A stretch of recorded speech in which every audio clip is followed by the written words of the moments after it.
How to log into Dayforce.com. Hi guys, it's Mikran from Tech Basics. Hope you guys all are fine.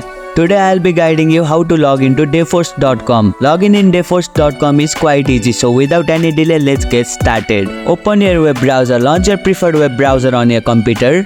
Visit Dayforce.com, type Dayforce.com, login into the address bar of your web browser and press enter. Click on the second link, it will take you directly to the login page.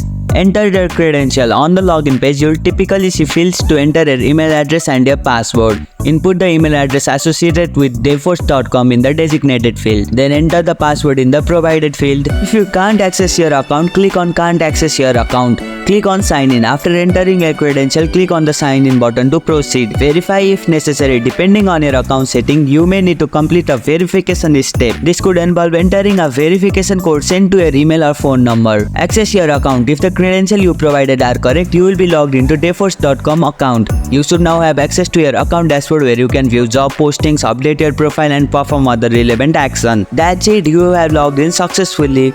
If you liked our video, press the thumbs up and share button. If you have any question, comment down below and don't forget to subscribe the channel for more tutorials.